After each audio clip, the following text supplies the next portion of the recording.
Ассалаумағалейкум оқырман. Сіз әлемдік діндер мен ұлттық діндердің айырмашылығын білесіз бе? Ендеше бірге саралайық. Әлемдік діндер дегеніміз атайып тұрғандай кең масштабтағы әртүрлі елдер мен құрлықтардағы этникалық топтардың арасында кеңінен тараған діндер. Олардың қатарына ислам, христиан, буддизм діндері. Ал ұлттық діндер дегеніміз бір мемлекеттің аумағында белгілі бір ұлттардың арасында насихатталатын діндер. Олардың қатарына конфуцийшілдік, синтоизм, иудаизм және индуизм жатады. Және де қоса кететін болсақ, түркі тілдес халықтардың арасында кейбір аумақтарында ұстанған тәңіршілдік наным сенімін қоссақ та болады. Ал бүгінгі сабағымызда біздер әлемдік діндер туралы сөз өрбітетін боламыз. Өздеріңіз білетіндей, бұл үш діннің атауы бізге жат емес. Ендеше бұл діндердің тарихына және де таралу аймақтарына және ерекшеліктеріне тоқталып өтсек.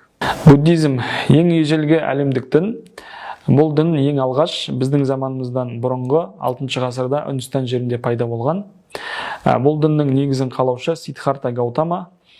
Қазіргі таңда бұл дінді ұстанушылар 800 миллионнан астам халық ұстанады. Қазіргі таңда бұл дінді ұстанушылардың аймағы оңтүстік, оңтүстік шығыс және орталық Азия және қиыр шығыс елдері. Бұл аталмыш діннің өз ішінде Махаяна, Ваджраяна, Тхеравада және Хинаяна деген негізгі бағыттары бар. Екіншіден, христиан діні. Бұл дін Рим империясының жерорта теңізінің бүкіл аумағын билеген шағында, яғни гүлденіп тұрған кезінде пайда болды. Христиан дінінің сенімі бойынша бұл христиан дінінің негізін қалаушы Иисус Христос. Ал осы дінді ұстанушылардың негізгі кітабы Інжіл, оны кейде киелі жазбалар деп те атайды. Қазіргі кезде христиан дінін Европа мен Азия және ақш, Латын Америкасы, сонымен бірге қатар Аустралияда тұратын 2,5 миллиардтан астам адам ұстанады.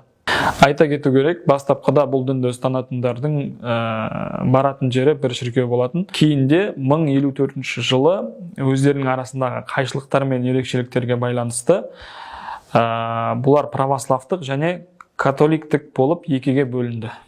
Ислам қазіргі Сауд Арабиясының аумағында біздің заманымыздың 7 ғасырында Алланың тарапынан түскен дін.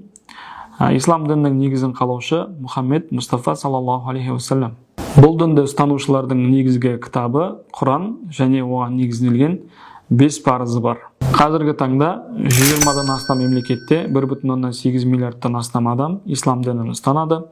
Сонымен қатар әлемнің 28 мемлекетінде ресми немесе мемлекеттік дін мәртебесіне ие. Мұсылмандардың басым көпшілігі Солтүстік Африка, Оңтүстік Азия, Таяу Шығыс және Индонезия жерлерінде өмір сүреді. Бүгінгі видеомыз осы. Сіздерге ұнады деген ойдамыз. Ұнап жатса пікіріңізді білдіре кетіңіз. Ассаламу алейкум ва рахматуллахи ва баракатуху.